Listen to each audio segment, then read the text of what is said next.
Coach Wilbanks, Shelby High School back in the state championship game. It's been a few years off, right, but Shelby's used to being in these games. What's been the feeling like in the community, just having that birth again? A lot of excitement. I mean, been 4 years. We were here in 2021, so yep. a little bit of a drought. But I know some people wouldn't call that a drought. But one of the messages we've had is our seniors. Yeah.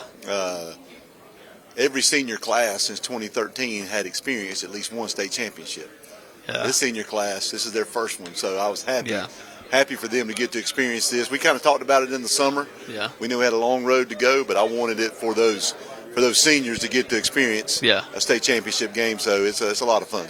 Specifically, with your quarterback, Land Farmer, it's tough being the quarterback at Shelby, right? There's lots of expectations and everything. Yes. He's the all-time leading passer, but I'm sure that there's still been some fans that have been like, Land, you got to get to the state championship. But now that he's broken through, just on a personal level, how do you feel for him being able to break through to this game? I am happy for him. I'm proud of him.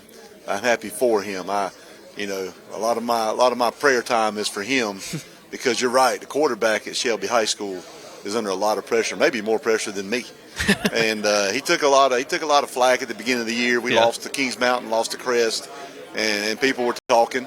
But he stayed the course, and he kept working, and he has had a tremendous playoff run. Actually, since the last game of the year, the Burns game, and then right into the playoffs, he has had a phenomenal run. And not only is he the passing leader at Shelby High School and touchdown passes leader, but he's also the same for Cleveland County. I think he's like 80 yards away from 10,000 in his career. So. Which is a good county football, as evidenced by Crest being here as well. Right. And when you say you're the Cleveland County passing leader, that's a big deal. Yeah, it's a big deal. It's just so impressive. And going back to Friday when I was there, it's like cold as brick out there, and he's standing strong and throwing the ball 40 yards down the field. Yeah. That big body, it's got to be. You would think it's got to be attractive to the colleges. What's that situation like for him right now? It's been a little bit disappointing, if I'm honest.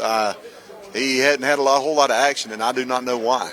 And I've asked, and I've sent film, sent emails, and we're just now getting some colleges that are showing some interest, some Division II schools. I think, Wingate came by, Catawba's coming by today, Fairmont State, Allen University. Some of those schools are starting to show some interest.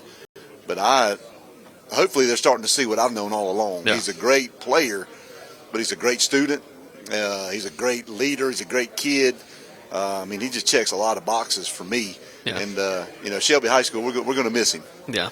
Who are a couple of guys on this team that have grown the most over this year? Maybe some guys that, some you're kind of like, I don't know, but then they kind of surprised you throughout the course of the season here. Well, I think, Lorenzo Roseborough at receiver.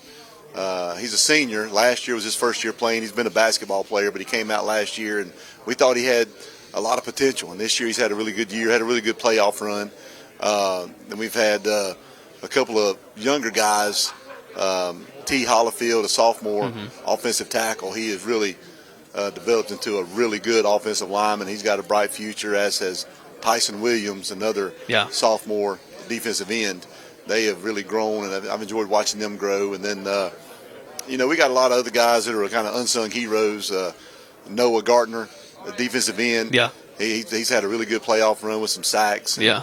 We're going to need him to play well against Kinston with their passing attack. And then, the DBs, linebackers, Landon Hollifield's had a great season and as a linebacker. And but just one of the things I was telling the guy earlier is this team is probably as big of a team as I've seen. There's no one guy really. Yeah. And they've really embraced that team ideal, and whatever it takes each Friday to win, they're willing to do it. It may mean this guy catches a ball. This may mean this guy gets to play and this guy doesn't, but they've embraced that, and I think it's one of the reasons we're here. And then we'll get you out of here with this. So on Kinston, obviously the receiver Copper, he's had the second best season in the history of the state as a receiver. Just what even is the starting point to even try to think of stopping him? If anybody has any ideas, I'd like to know. We're gonna have to try to cover him some. Maybe try to get the quarterback uncomfortable some. Maybe try to double cover him some. I don't know, but they have so many other receivers. Yeah, too. The other guy's going to Marshall. Yeah, right. Then the other the two other receivers nobody really talks about, but they're good as well. So, we got we planned a lot yesterday. We got to spend a lot more time today trying to iron out a game plan on what to do and how to handle that explosive of offense. But it should be a lot of fireworks Saturday. Should be fun for fans to watch. Well, Coach Wilbanks, we appreciate the time, and best luck on Saturday, I think. The schedule's all confusing. Oh, yeah. Best of luck on Saturday. We'll be seeing you there. Thanks for y'all's coverage of high school football.